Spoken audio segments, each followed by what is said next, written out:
Hello there, this is Åsa with a new process video, and today it's reindeers. Yes, it's these photos were taken from our dining room window, and they were just outside the window eating up all our tulip buds, and these photos were taken on April 1st this year. But I'm okay with that because I think they are lovely. They are the most beautiful creatures there ever is, and I'm so blessed to be able to watch them from my window and this close. I even got perhaps not great pictures, but at least I get very good pictures, and you really see that they are close there and how big they are, and they are enjoying the feast in our garden. So help yourself.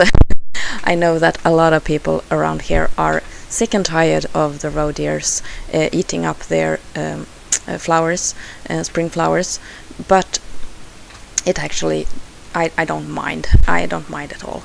The season for tulips around here is so stupid anyway, because you get the tulips right about the same time that you get every other spring flowers. It's a lot more special in southern Sweden when there is a couple of weeks for each spring flower, and first you see the snowdrops, and then you get the other kinds one at a time. But here in northern Sweden they all come out at the same time, so they bloom at the same time, and nothing special with the tulips really. So I give mine to the reindeers.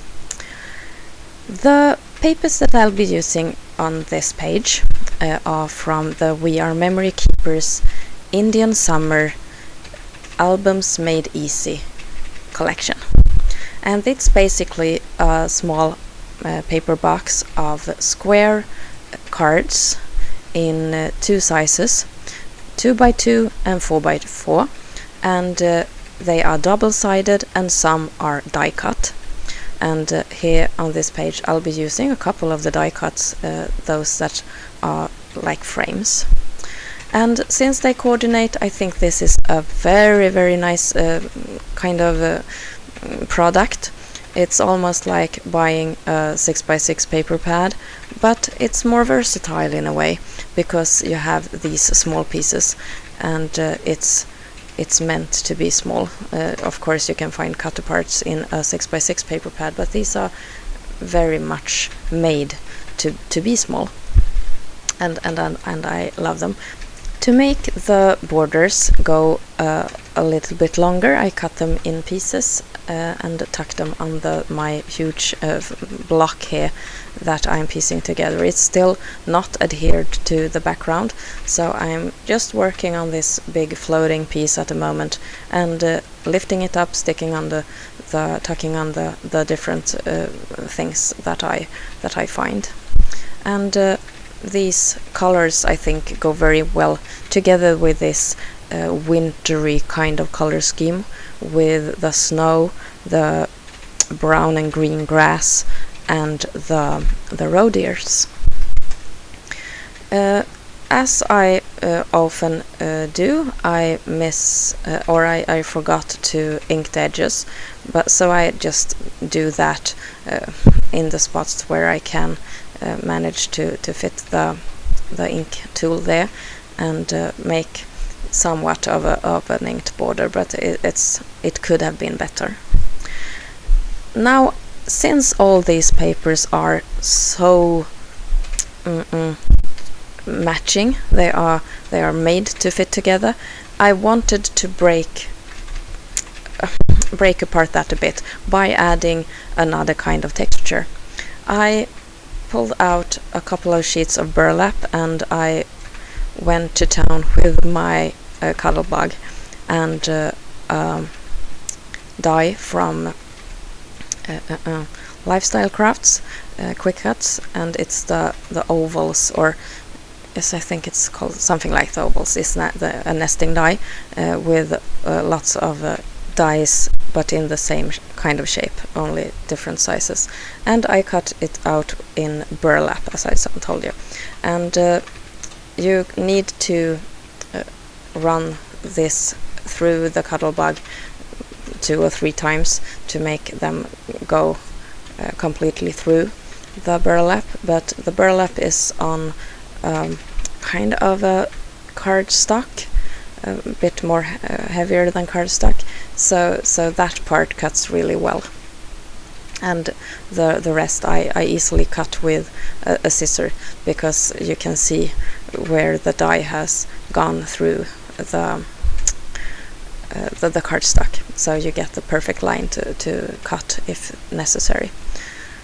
And since I have the tool out and the dies and everything, I just cut a whole bunch of these and put in a Ziploc bag for later use.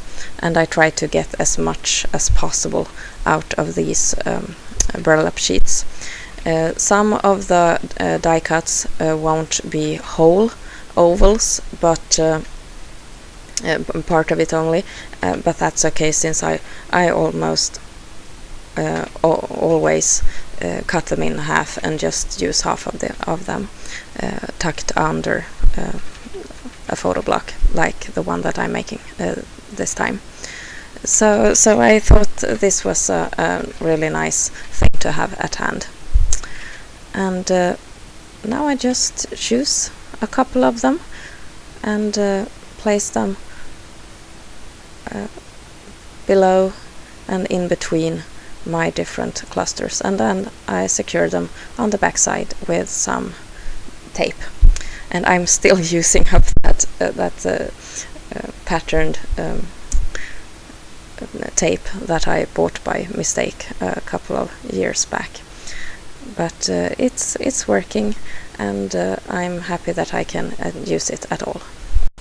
The background or the foundation of this page will be this white cardstock that I have been keeping below the photo block the whole time.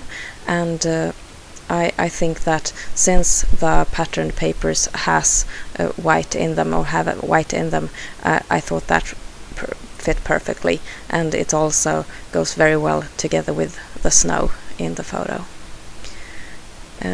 Now we are in full summer mode here in Sweden. Unfortunately, we don't have any warmth. It's been raining so much lately. We even broke a 200 years old record for the amount of rain falling in May. And that's crazy. It's pure crazy. And when you wake up in the morning, you see the sunshine and you think, oh, finally we have summer and it will be warm. And before you go home in the afternoon from work, it's been raining 3 or 4 times already, and it's totally crazy.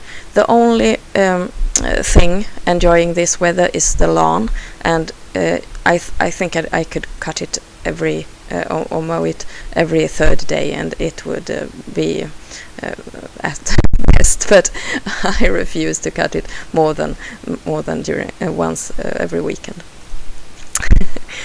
But hopefully we'll get warmth for our vacation, which will begin in just 1 week, and even that is crazy. To frame this page a bit more, I pulled out some thin washi tape in the same kind of teal blue as in the cards, and I placed a border on top and on the bottom of the page. And now it's time for a title. And I have a bag of my alpha stickers and alphas, so I just go through it to see if I can find an alpha to spell my title, and it will be in French. And I know very few words in French, but this is an expression that you learn early, and it's bon appétit. And I thought that was very much appropriate for this page, since I was basically inviting these beautiful creatures for a meal in our flower bed. and they pretty much ate all the tulips. They left the daffodils. They always do. I don't think they like them very much, and perhaps they taste funny, but they left all the daffodils, and I even got to keep the small tiny daffodils. Those are like miniatures, and I was happy about that. So they took the tulips, but we still got some spring flowers anyway. So I'm happy, and they were full and didn't need to go hungry that day. And I got these lovely photos, so that's okay. I thought that this page needed something more, so I brought out my jar of plastic dots made from perler beads, and I just sprinkled a couple of them all around the page and tied a couple of bows with a string. I'm using my new twine from the twinery, and I'm very happy about that. I used 3 colors, and I think that looked just lovely on this page. To finish the page off, I wanted to add some stamping. It's a very nice way to get a finishing touch on a page, and these roller stamps are my favorites, and they come with so many nice sentiments, so that's a very nice thing to have in your stash. I chose a snapshot text, and I also stamped with my new date stamp from Chimel, which has the European order of putting the date. I'm very happy about that too. Thank you so much for watching. I hope that you'd like this process video. Take care. This is Åsa. Bye.